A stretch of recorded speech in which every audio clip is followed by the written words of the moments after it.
Hello students, आज के इस वीडियो में हम क्लासिफिकेशन ऑफ एलिमेंट्स की बात करते हैं या फिर हिंदी में जिसको बोलते हैं तत्वों का आवर्त वर्गीकरण। तो सबसे पहले देखते हैं कि ज़रूरत क्यों पड़ती है कि किसी चीज़ को क्लासीफाई क्यों करते हैं। ठीक है, हम क्या ऐसी ज़रूरत पड़ गई कि चीज़ों को क्लासीफाई करके पढ़ने लगे। अब जैसे मान लीजिए एक एग्जाम्पल लेता हूँ। कंसिडर करिए कि आपके स्कूल में अगर 1000 स्टूडेंट्स हैं, ठीक है, और 1000 स्टूडेंट्स को क्लासीफाई ना करके एक ही जगह में बैठा दिया गया, बड़े से ऑडिटोरियम में बैठा दिया गया है।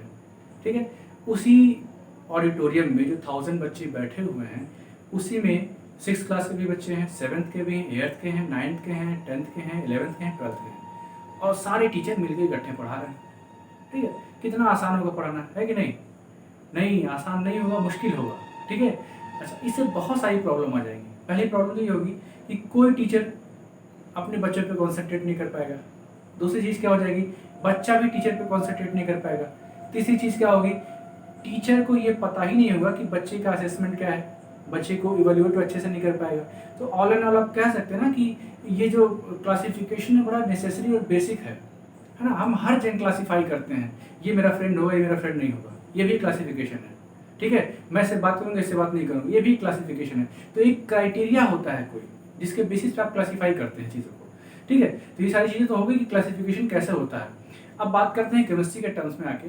तो शुरू में जब एलिमेंट्री स्टेज में केमिस्ट्री का डेवलपमेंट हो रहा होगा तो उस केस में क्या होता था कि बहुत कम एलिमेंट्स की जानकारी थी हम लोगों को। एलिमेंट्स का जो इन्फॉर्मेशन था बहुत कम था। 5-10 एलिमेंट थे। जैसे आपके अगर 5-10 फ्रेंड हो गए, ठीक है, तो आप उनका नाम, उनके फादर का नाम, उनके मदर का नेम जो होगा, और इवन उनका एड्रेस भी आप याद रख सकते हैं। लेकिन सोचिए आपके 1000 फ्रेंड्स हो जाएं, like you are in Facebook और आपके 1000 फ्रेंड्स हैं।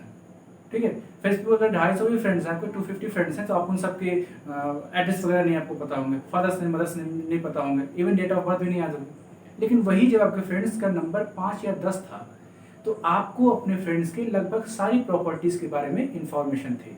ठीक है, तो एग्जैक्टली सेम तरीके से जब नंबर ऑफ एलिमेंट्स की डिस्कवरी कम थी, है ना, शुरू में ऐसा तो है नहीं कि अचानक से हमको 100 एलिमेंट्स मिल गए होंगे। धीरे धीरे इवोल्यूशन हुआ, धीरे धीरे जब खोज हुई एलिमेंट्स की, तो क्या हुआ कि जैसे जैसे एलिमेंट्स मिलते गए वैसे वैसे इनको स्टडी करना थोड़ा सा मुश्किल होता गया। ठीक है, जैसे मैं अभी मान लीजिए मुझे अगर आप 10 मोबाइल नंबर याद करने को दे दें तो मैं शायद याद कर लूँ, लेकिन आप 100 कर दें, 20 कर दें, 200 कर दें तो शायद मेरे लिए बड़ा मुश्किल से काम हो जाएगा। ठीक है, तो यही सेम चीज़ यहाँ हुई। हुआ क्या कि जब नंबर ऑफ एलिमेंट्स कम थे तो पढ़ना आसान था, लेकिन जैसे जैसे केमिस्ट्री एवोल्यूट हुई, डेवलपमेंट हुआ, तो नंबर ऑफ एलिमेंट्स बढ़ते गए, और जब नंबर ऑफ एलिमेंट्स बढ़ते गए तो एक नीड आई, एक नेसेसिटी आ गई। ठीक है, क्या कि अब हम एलिमेंट्स को एक सर्टेन क्राइटेरिया पे क्लासीफाई करें, और ये क्लासिफिकेशन हमको एक ऐसा डेवलपमेंट दे, एक ऐसा रिजल्ट दे जिससे अगर हम एक एलिमेंट की प्रॉपर्टी पढ़ते हैं तो बाकी के जो एलिमेंट्स हैं वो उस एलिमेंट से, पर्टिकुलर एलिमेंट से मेल खाते हों, मैच करते हों। ठीक है, तो इस बेसिस पे क्लासिफिकेशन किया गया। तो क्लासिफिकेशन की नीड क्या थी, क्यों वर्गीकरण हमने किया, तत्वों का वर्गीकरण क्यों किया? तो सबसे पहला क्वेश्चन यही होता है कि why do we classify the elements, और what is the need of the classification of the elements. हमको क्यों जरूरत पड़ी वर्गीकरण की? तो वर्गीकरण की जरूरत क्यों पड़ी? इस वजह से पड़ी क्योंकि हम आसानी से एलिमेंट्स को अच्छे से स्टडी कर सकें। ठीक है, ये आपकी क्लासिफिकेशन की नीड हो गई। चलिए, तो अब धीरे धीरे जब लोगों के जहन में ये बात आ गई कि हमको एलिमेंट्स को क्लासीफाई करना है, उनका वर्गीकरण करना है, तो कई सारे साइंटिस्ट आए। ठीक है, तो आपने लोअर क्लासेस में पढ़ा होगा, सबसे पहले डॉबरेनर्स का नाम आता है। डॉबरेनर एक साइंटिस्ट का नाम था, उन्होंने ट्राइड दिया। ठीक है, डॉबरेनर्स ट्राइड बोलते हैं इसको। उन्होंने कहा कि जैसे मैं एक ट्राइड, अगर डॉबरेनर का ट्राइड मैं लिखूं यहाँ पे, तो डॉबरेनर ने बोला कि ये अगर एक लिथियम है और ये सोडियम है और ये पोटेशियम है, ये डॉबरेनर का एक ट्राइड है। ट्राइड मतलब त्रिक बोलते हैं हिंदी में, TRIAD, ट्राइड। ठीक है, अब ये ट्राइड का मतलब क्या है कि डॉबरेनर ने कई सारे ऐसे ट्राइड बनाए। ये तो मैंने सिर्फ एक ट्राइड लिखा, ऐसे भी और भी ट्राइड उन्होंने बनाए, 2, 3, 4, 5 जितने बनाने थे बनाए। अच्छा, बनाने के बाद क्या किया, उन्होंने बोला कि ये जो मिडिल एलिमेंट है इसका जो एटॉमिक मास है, सोडियम का एटॉमिक मास कितना होता है 23। ये जो मिडिल एलिमेंट है, इस ट्राइड का जो मिडिल एलिमेंट है, इसका एटॉमिक मास किनारे वाले दो एलिमेंट्स के एटॉमिक वेट के क्या है, एवरेज है। ठीक है, ये 7 होता है, सॉरी माय मिस्टेक, ये क्या है एवरेज है। तो देखिए लिथियम का 7, पोटेशियम का 39, एवरेज लेकिन कितना देगा 23। क्या मैंने बोला कि डॉबरेनर ने बोला कि उनका जो ट्राइड है, उस ट्राइड में जो मिडिल एलिमेंट है, बीच का तत्व है, उसका जो परमाणु भार है, एटॉमिक मास है, वो क्या है, वो एवरेज वैल्यू है, माध्य है। किसका, किनारे के दो एलिमेंट्स के एटॉमिक वेट का, जो किनारे एलिमेंट्स लिखे गए हैं तत्व, उनके परमाणु भार का माध्य है। ठीक है, अब इन्होंने 2 3 4 ट्राइड ऐसे बना लिए, एक साथ खुश होगा कि चलिए अब तो क्लासिफिकेशन हो गया मेरा, नहीं, लेकिन फिर और एलिमेंट्स जब मिले तो ये चीज फेल हो गई। ठीक है, बहुत एलिमेंट्री आपने लोअर क्लासेस में पढ़ रखा है कि ये बहुत ज्यादा दिन तक नहीं चल पाया था। चलिए अब डॉबरेनर साहब की बात खत्म कहानी। इसके बाद आए कौन, न्यूलैंड्स। ठीक है, तो न्यूलैंड ने बोला कि अगर एलिमेंट्स को हम अरेंज करें, ठीक है, अगर एलिमेंट्स को हम अरेंज करें किस बेसिस पे, उनके एटॉमिक मास के बेसिस पे। ठीक है, तो हर 8वां एलिमेंट अपने पहले एलिमेंट के सिमिलर प्रॉपर्टीज रखता है। जैसे मैं यहां पे लिख दूं, जैसे ये देखिए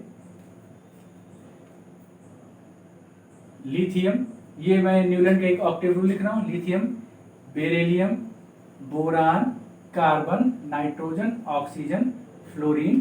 ठीक है, 1 2 3 4 5 6 7 और 8वां क्या हो जाएगा यहाँ पे, सोडियम। तो अब इन्होंने कहा कि जब एलिमेंट्स को उनके बढ़ते हुए एटॉमिक मास के ऑर्डर में रखते हैं और ऐसे रख दें कि हर 8वां एलिमेंट पहले एलिमेंट के सिमिलर प्रॉपर्टीज रखता हो। ठीक है, तो ये था न्यूलैंड का ऑक्टेव रूल। आपने सुना होगा ना कि संगीत में 7 सुर होते हैं, सा रे गा मा पा धा नी, और फिर 7वां जो सा होता है वो रिपीट होता है। तो एग्जैक्टली सेम तरीके से लिथियम से जब आप चले और 8वां आपको सोडियम जब मिलता है, तो सोडियम और लिथियम सिमिलर प्रॉपर्टीज रखते हैं। ये बात सही है, बिल्कुल सही बात है, मैं इसको गलत नहीं बोल रहा हूँ। लेकिन ये जो ऑक्टेव रूल था, ये भी बहुत दिन तक नहीं चल पाया। क्यों? क्योंकि अभी आप देखेंगे ना कि नियॉन वगैरह यहाँ पे आते हैं, कई सारी नट गैसेस जब आएंगी, अक्री गैसें आएंगी, तो ये फेल हो जाएगा। ठीक है, तो ये ऑक्टेव रूल जो था न्यूलैंड का, वो भी बहुत दिन तक नहीं चल पाया। तो सबसे पहला जो कंट्रीब्यूशन आया, जिसको हम थोड़ा सा कंसीडर कर सकते हैं कि हाँ ये सच में एक क्लासिफिकेशन था, वो था किसकी तरफ से, मेंडलीव की तरफ से। देखिए मेंडलीव की तरफ से था, मैं लिखता हूं मेंडलीव्स पीरियोडिक टेबल। ठीक है, मेंडलीव ने क्या बोला कि जो किसी भी एलिमेंट की जो फिजिकल और केमिकल प्रॉपर्टी होती है, ठीक है, ध्यान से समझिएगा मेरी बात को, किसी भी तत्व की जो भौतिक और रासायनिक गुणधर्म होते हैं, वो क्या होते हैं, उनके एटॉमिक मास के पीरियोडिक फंक्शन होते हैं। ध्यान से समझिएगा, मैं इंग्लिश में इसको रिपीट करता हूं, the physical and chemical properties of the elements are the periodic function of their atomic masses. मैं यहां अंडरलाइन करता हूं,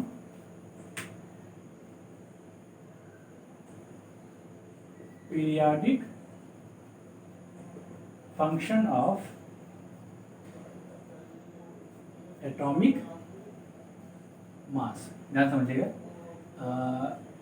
परमाणु भार का आवर्ती फलन। ठीक है, ध्यान समझिएगा, मेंडलीव ने बोला कि अगर मैं एलिमेंट्स को उनके बढ़ते हुए मास के ऑर्डर में सजाता हूं, प्लेस करता हूं, तो क्या होता है कि एक रेगुलर इंटरवल के बाद, ठीक ना, एक निश्चित अंतराल के बाद एलिमेंट्स अपनी प्रॉपर्टीज को रिपीट करने लगते हैं। यही पीरियोडिक फंक्शन का मतलब है। पीरियोडिक फंक्शन वो फंक्शन होता है, आवर्त फलन वो फलन होता है जो एक निश्चित समय के बाद, हमेशा एक निश्चित समय के बाद खुद को रिपीट करता है, खुद को दोहराता है। ठीक है, तो मेंडलीव ने बोला कि अगर मैं एलिमेंट्स को उनके एटॉमिक मास के इंक्रीजिंग ऑर्डर में प्लेस करता हूँ तो एलिमेंट्स कुछ पर्टिकुलर टाइम के बाद, एक पर्टिकुलर समय के बाद अपनी प्रॉपर्टीज को रिपीट करेंगे। ठीक है, और यही मेंडलीव के पीरियोडिक टेबल का लॉ था, इसी को बोलते हैं पीरियोडिक लॉ। पीरियोडिक लॉ, तो ये जो लॉ था इसको बोलते हैं, अब फिलहाल तो ये अभी नया नहीं है, तो इसको बोलते हैं इस समय ओल्ड पीरियोडिक लॉ। ठीक है, ओल्ड पीरियोडिक लॉ। तो इसका मतलब क्या हुआ कि जैसे मान लीजिए मेंडलीव ने अगर बोला कि अगर मैं इसको सजाऊं lithium, beryllium, boron, carbon, nitrogen, oxygen, fluorine, और फिर यहाँ पे देखिए सेम, ये आप न्यूलैंड से कंफ्यूज नहीं करेंगे, न्यूलैंड में काफी कम था, यहाँ पे काफी ज्यादा है। ठीक है, तो कहा कि देखिए एक रेगुलर इंटरवल के बाद, है ना, एक रेगुलर इंटरवल के बाद एलिमेंट्स अपनी प्रॉपर्टी को रिपीट करते हैं, और जैसे ही उनका रिपीटिशन शुरू होता है उनकी प्रॉपर्टीज में, तुरंत क्या किया मेंडलीव ने, उनको एक ऐसे वर्टिकल लाइन में रख दिया, एक कॉलम में रख दिया, शुरू कर दिया। इससे हुआ क्या, लिथियम के नीचे आ गया सोडियम, बेरिलियम के नीचे आ गया मैग्नीशियम, बोरान के नीचे आ गया एल्यूमिनियम, ऐसे करके हो गया, है ना। थोड़ा सा दिमाग लगाया, क्या उन्होंने बोला कि मैं फिर से रिपीट करता हूं कि अगर एलिमेंट्स को उनके बढ़ते हुए परमाणु भार के क्रम में रखा जाए तो एक निश्चित अंतराल के बाद परमाणु या तत्व अपनी जो भौतिक और रासायनिक गुणधर्म होते हैं उनको दोहराते हैं। ठीक है, और यही सेम चीज यहाँ पे आपको दिखाई दे रही है। तो चलिए इसमें थोड़ी सी चीजें देख लेते हैं क्या क्या है। अच्छा, ये बहुत चीजें क्या कहते हैं, अभी मेंडलीव साहब ने भी जो दिया था ना, ये बहुत काम का नहीं था। क्यों? क्योंकि अभी एलिमेंट्स खोजे ही जा रहे थे। क्या बोला? अभी एलिमेंट्स खोजे ही जा रहे थे। ठीक है, तो जब एलिमेंट्स खोजे जा रहे थे लगातार तो इनको बड़ी प्रॉब्लम आ रही थी एडजस्ट करने में, कहीं का कहीं हो जाए, कहीं का कहीं हो जाए। ठीक है, जैसे मान लीजिए कि अगर मैं बताऊं कि सोडियम और एल्यूमिनियम के बीच में मैग्नीशियम अगर बाद में खोजा गया, है ना, तो इन्होंने सोडियम और मैग्नीशियम, एल्यूमिनियम रख दिया था ना, बीच में मैग्नीशियम तो गया था, तो आप मैग्नीशियम को एल्यूमिनियम की जगह रखा, एल्यूमिनियम को आगे शिफ्ट किया, ऐसे शिफ्ट करते जाएंगे तो दिक्कत आ रही थी। ठीक है, तो ये बहुत सही नहीं था। तो जब एक ठीक ठाक नंबर मिल गया एलिमेंट्स का, तो इन्होंने क्या किया, अपनी ही टेबल को रिवाइज किया, उसमें थोड़ा सा सुधार किया, और सुधार करने के बाद क्या किया इन्होंने, इनकी टेबल की क्या कैरेक्टरिस्टिक है देखिए, क्या गुणधर्म है इनमें, 10 सीरीज 10 श्रेणियों में बांटा। अब ये 10 श्रेणी क्या है, ये जो सीरीज है ना, ये हॉरिजॉन्टल लाइन होती है, ये 10 हॉरिजॉन्टल लाइन है, इसको बोलते हैं क्षैतिज। अब ये 10 सीरीज बटी होती है किसमें, 7 पीरियड्स में। ठीक है, 7 आवर्त। ठीक है ना, ये मॉडिफिकेशन की बात है, और ये काम मेंडलीव ने 1869 में किया था। ठीक है, 1869 में किया। क्या किया मेंडलीव ने, क्लासिफाई किया, और इनके मैं अभी आपको बता रहा हूँ मेंडलीव के जो ओल्ड पीरियोडिक टेबल थी उसकी कुछ कैरेक्टरिस्टिक। 10 सीरीज थी, ये 10 सीरीज डिवाइडेड थी 7 पीरियड्स में, 7 आवर्तों में ये बटी हुई थी। अच्छा, इसके बाद इनकी टेबल में 8 ग्रुप्स थे, 8 समूह। अब ये जो समूह होते हैं इनको कॉलम, मतलब वर्टिकल लाइंस, वर्टिकल कॉलम, ये ऊर्ध्वाधर, ध्यान समझिएगा, ऐसे ऐसे 10 लाइन थी और ऐसे ऐसे 8 लाइन थी। ठीक है, मतलब ऐसे बराबर बराबर पड़ी पड़ी 10 लाइन थी, और वो 10 लाइन डिवाइड हो गई थी 7 पीरियड में, 7 आवर्त में, और खड़ी खड़ी 8 लाइन थी। ठीक है, तो ये इनकी क्या थी, पीरियोडिक टेबल थी।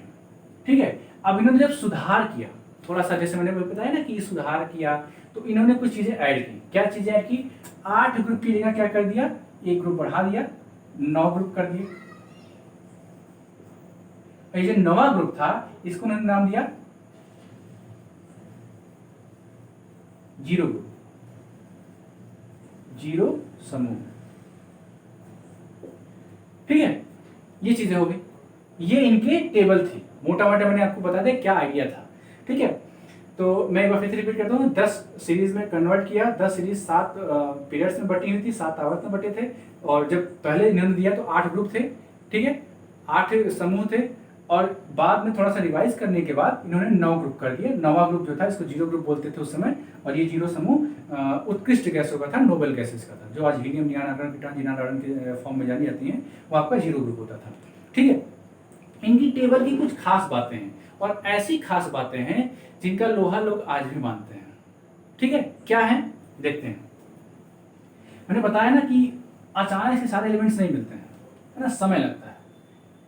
तो मेंडलीव साहब ने मतलब इतना अच्छा कैलकुलेशन किया था कि जो एलिमेंट्स नहीं मिले थे, है ना, जो एलिमेंट्स नहीं मिले थे उनके लिए इन्होंने खाली जगह छोड़ दी थी कि अगर ये मिलेंगे तो यहीं पे भरे जाएंगे जहां पे मैंने जगह छोड़ रखी है। जैसे मैं एक एग्जांपल आपको बताऊं,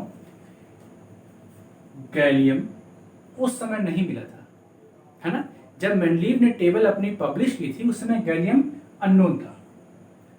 ठीक है, उस समय गैलियम अननोन था, लेकिन मेंडलीव ने एल्युमिनियम के नीचे गैलियम के लिए जगह छोड़ दी थी। उस समय इन्होंने नाम नहीं था इसका, गैलियम नाम नहीं था, तो इन्होंने कहा कि एल्युमिनियम के नीचे एक ऐसा एलिमेंट आएगा जो सिर्फ और सिर्फ यहीं की प्रॉपर्टी रखेगा, और उसका एटॉमिक मास भी ऐसे ही होगा, बढ़ता हुआ ऑर्डर, डिस्टर्ब नहीं होगा। ठीक है, तो मेंडलीव ने क्या नाम दिया था इसका, एक का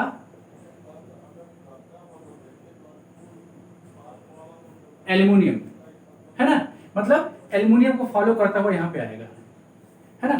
जो भी एलिमेंट खोजा जाएगा वो जो यहाँ के लिए खोजा जा रहा है वो यहीं के लिए ही बना होगा, ऐसा नहीं कि उसका मास वगैरह ऐसा हो जाएगा कि हमको जबरदस्ती यहाँ रखना पड़ जाएगा। ठीक है, और जो यहाँ के लिए खोजा जाएगा वो जाहिर सी बात है एल्यूमिनियम से अपनी प्रॉपर्टी सिमिलर दिखाएगा, अपनी समान जो गुणधर्म है एल्यूमिनियम के समान दिखाएगा गुणधर्म। ठीक है, और ऐसा हुआ भी। जब गैलियम खोजा गया तो देखा गया कि गैलियम का परमाणु भार या एटॉमिक मास और प्रॉपर्टीज जो थी वो ऑलमोस्ट सिमिलर थी किसके, एल्यूमिनियम के। एल्यूमिनियम ट्राइवैलेंट होता है, त्रिसंयोजी होता है, गैलियम भी होता है। ठीक है, तो ये चीजें आपने देखी। इसी तरीके से सिलिकॉन के नीचे जर्मेनियम होता है, जर्मेनियम भी उस समय नहीं मिला था, ये देखिए सिलिकॉन के नीचे जर्मेनियम, तो उस समय मेंडलीव के समय ये नहीं नोन था, तो उन्होंने इसका नाम दिया था क्या, एका सिलिकॉन। और जब ये खोजा गया तो यहाँ जर्मेनियम जो आया वो बिल्कुल सिमिलर प्रॉपर्टी रखता था। ध्यान दीजिएगा, सिमिलर और सेम में अंतर होता है। सिमिलर मतलब उसी के जैसा, सेम मतलब वही। ठीक है, तो मैं हमेशा बोल रहा हूँ सिमिलर प्रॉपर्टी। क्लियर है, तो ये मेंडलीव के टेबल की एक बहुत बड़ी अचीवमेंट थी कि उन्होंने ऐसा प्रिडिक्शन किया था, ऐसी भविष्यवाणी की थी कि अगर मैंने जगह यहाँ छोड़ी है भैया तो यहीं मिलेगा, है ना, और एकदम इसी के लायक जो जगह छोड़ी है ऐसा ही कोई एक एलिमेंट मिलेगा। ठीक है, तो ये चीजें हो गई। अब बहुत सारी चीजें थी, ठीक है, और देखते हैं क्या क्या था। इन्होंने पूरे के पूरे नोबेल गैसेस को, पूरे के पूरे जो उत्कृष्ट गैसों का समूह था उसको अलग कर दिया। इसको बोला उन्होंने 0 समूह। अभी बताया था ना जो एक और 9वां जो ग्रुप इंक्लूड किया था, 9वां समूह, वो क्या था, 0 ग्रुप का था। तो इनका एक और अच्छा काम ये था। अच्छा, बाद में कुछ और समस्या होने लगी, जैसे डिफेक्ट देखते हैं ना, हर काम में कुछ ना कुछ डिफेक्ट आ जाता है। परफेक्शन इज अ मिथ, है ना, जो हम बोलते हैं कि एकदम परफेक्ट है, ये कहीं होता नहीं है। तो मेंडलीव की टेबल में कुछ कमियां आ गई। अब जैसे हाइड्रोजन जो है वो मेटल की तरीके से बिहेव करता है, नॉन मेटल की तरीके से बिहेव करता है, पर इसको रखा गया था मेटल के साथ। एक कमी ये हो गई, ड्रॉबैक की बात कर रहा हूँ मैं। दूसरा, आप अगर देखें तो अगर हम आइसोटोप्स को रखते हैं, है ना, अगर हम समस्थानिकों को जगह देते हैं टेबल में, तो समस्थानिक क्या होते हैं, आइसोटोप्स, जिनके एटॉमिक नंबर तो सेम है पर मास अलग अलग हो। तो अगर हम उनके अलग अलग मास के अकॉर्डिंग उनको इंक्रीजिंग ऑर्डर में सेट करेंगे तो ये देखिए क्या हो जाएगा। जैसे मैंने अगर हाइड्रोजन देखा, ठीक है, जिसके 3 आइसोटोप हैं। अब मुझे देखिए 3 आइसोटोप क्या होते हैं, 1H1, 1H2, 1H3। अब अगर हम आइसोटोप दिखाने लगेंगे तो हमको 3 जगह हाइड्रोजन की अलग अलग टेबल वगैरह बनानी पड़ेगी, रो कॉलम बनाना पड़ेगा, है ना। तो ये क्या करते हैं, इन्होंने इनकी टेबल में समस्थानिक या आइसोटोप नहीं दिखाए गए थे। क्लियर है, तो ये सारी चीजें, कहीं कहीं ऐसा भी था कि किसी का एटॉमिक मास कम है, ठीक है, लेकिन प्रॉपर्टी मैच कराने के लिए इन्होंने जिसका मास ज्यादा था उसको पहले लिख दिया, जिसका मास कम था उसको बाद में लिख दिया। क्लियर है, तो ये सारी चीजें इनकी कमियां थी। अब इसी को आधार मान के, इसी को बेस मान के, इस टेबल में बहुत सी चीजें ऐसी थी जो आज तक कोई नहीं खोज पाया, ठीक है। तो ये बहुत अच्छी चीज़ थी, लेकिन कुछ कमियों की वजह से इसको थोड़ा सा और मॉडिफाई किया गया, ठीक है। और मॉडिफाई किसने किया? मोजले ने।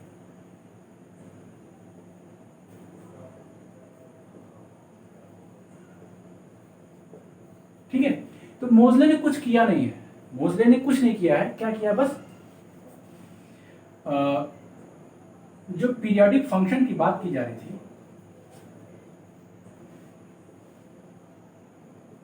प्रॉपर्टीज का जो पीरियोडिक फंक्शन था, मेंडलीव ने कहा था कि ये एटॉमिक मास के वो होगा पीरियोडिक फंक्शन प्रॉपर्टीज, लेकिन मोजले ने कहा कि नहीं, एटॉमिक नंबर के पीरियोडिक फंक्शन में होंगे, ठीक है।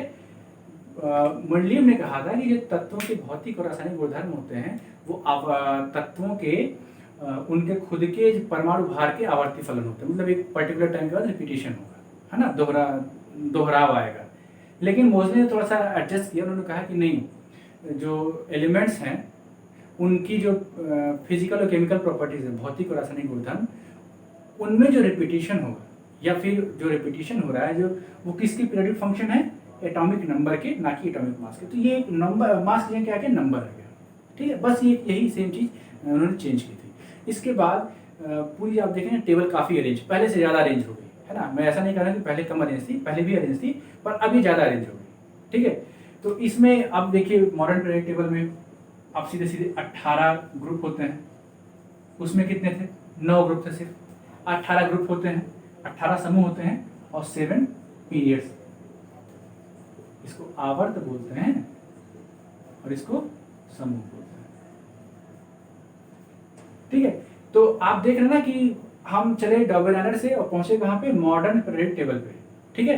तो ये यहां पे आप हेडिंग बढ़ा लें, मॉडर्न मेंडलीव पीरियोडिक टेबल, है ना। ये है मेंडलीव की, पर modern form of periodic table इसको बोलते हैं। तो 18 ग्रुप होते हैं, 7 पीरियड होते हैं टेबल में, ठीक है। आप सबके पास टेबल होगी, आप टेबल कंसल्ट करेंगे। उस टेबल में लेफ्ट हैंड साइड में, ठीक है, मैं यहां बनाता हूं,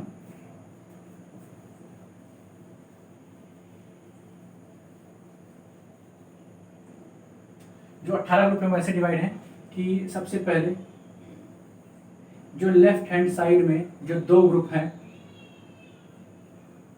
ठीक है, ये आपका पहला एलिमेंट हाइड्रोजन होता है, और ये जो ग्रुप हैं इनको बोलते हैं एस ब्लॉक के एलिमेंट, ठीक है, एस ब्लॉक के एलिमेंट बोलते हैं। अच्छा, यहाँ पे आपके होते हैं, ये आपका 0 ग्रुप वाला होता है हीलियम, और फिर यहाँ से लेके ये आपका यहाँ से ग्रुप नंबर 13 से लेके और ये 18 है। तो यहाँ से यहाँ तक पूरा कितना है? पी ब्लॉक, ठीक है। अच्छा, ये आपके पहले 2 ग्रुप हैं, ग्रुप नंबर 1, ग्रुप नंबर 2, और 13 से लेके 18 तक पी ब्लॉक के एलिमेंट होते हैं। अच्छा, बीच में 3 से लेके और 12 तक इनको बोलते हैं डी ब्लॉक एलिमेंट, ठीक है। अच्छा, इनकी प्रॉपर्टी होती है, जनरली ये मेटल्स होते हैं, बहुत मेटालिक कैरेक्टर होते हैं इनमें, धात्विक गुण होते हैं, ये अधात्विक गुण होते हैं इनमें, और इनको बोलते हैं ट्रांजिशन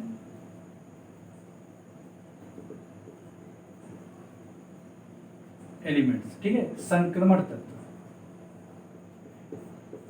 इनमें कई सारे एलिमेंट मेटल भी होते हैं, धातु भी होते हैं, कई सारे एलिमेंट उपधातु भी होते हैं, ठीक है। तो ये चीजें हो गई। अच्छा, यहीं पे नीचे टेबल के 2 सीरीज बनती है, एक को बोलते हैं लैंथेनाइड और एक को बोलते हैं एक्टिनाइड्स, ठीक है। तो ये यहीं पे थर्ड ग्रुप में ही ये यहाँ पे छठे और सातवें पीरियड में, छठे और सातवें आवर्त में यहाँ पे आपको मिलते हैं। तो लैंथेनाइड और एक्टिनाइड ये मिलते हैं, ठीक है। क्षारीय मृदा धातु में बोलते हैं हिंदी में, क्लियर है। तो ये आपका एक मोटा मोटा आइडिया था कि पीरियोडिक टेबल इस समय कैसे दिखती है। तो करंट टाइम में 118 एलिमेंट्स नोन है, ठीक है। बुक्स में अक्सर 114 लिखा होता है, पर करंट टाइम में 118 एलिमेंट्स है। तो इससे आपको बहुत ज़्यादा लेना देना नहीं है क्या मिला क्या नहीं मिला, लेकिन आप जानिए कि टेबल में 4 ब्लॉक होते हैं। एस ब्लॉक सबसे बाएं हाथ पे, पी ब्लॉक सबसे दाहिने हाथ पे, डी ब्लॉक बीच में, और एफ ब्लॉक जो होता है इसी को एफ ब्लॉक भी बोलते हैं। देखिए छूट गया था ये, इसी को बोलते हैं एफ ब्लॉक। ठीक है, तो ये चीज़ें हो गई। अच्छा, यहाँ पे मेटल्स होते हैं, यहाँ पे नॉन मेटल्स होते हैं। मतलब मेटल से चल रहे हैं, मतलब लेफ्ट टू राइट चलते हैं तो आपको नॉन मेटल्स मिलते हैं, और राइट टू लेफ्ट चलेंगे तो मेटल्स मिलेंगे। अच्छा, ऊपर से नीचे आना ऐसे होता है, मतलब ग्रुप वाइज आप ऊपर से नीचे आएंगे तो ऐसे आना होता है, और नीचे से ऊपर जाएंगे तो ऐसे जाना होता है। क्लियर है? तो ये आपका हो गया कि कैसे पीरियडिक टेबल जो हुई वो इवोल्यूट हुई। ठीक है, जरूरत क्या थी कि हम आसानी से पढ़ सकें। तो अब यहाँ पे जो एलिमेंट्स रखे गए हैं, जैसे आप अगर मान लीजिए ग्रुप नंबर 13 की बात करें, ठीक है, तो यहाँ पे बोरान है, फिर नीचे एल्युमिनियम है, फिर क्या कहते हैं गैलियम है, ऐसे करके है। तो अगर आप बोरान और एल्युमिनियम पढ़ लेते हैं तो आपको गैलियम और सारी चीज़ें जो ग्रुप के बाकी मेंबर्स हैं उनके आइडिया आपको लग जाता है कि हाँ 90% तो श्योर है, ऐसा हो जाएगा। तो यही एक फ़ायदा मिलता है कि क्लासीफाई करने से आपको क्या फ़ायदा मिलता है। ठीक है, और अगर आपको वीडियो समझ में आया हो, पसंद आया हो कि जो टेबल है वो कैसे एवोल्यूट हुई है, उसका कैसे डेवलपमेंट हुआ है, तो वीडियो को जरूर लाइक करें, सब्सक्राइब करें, अपने फ्रेंड्स के साथ शेयर करें। Thank you.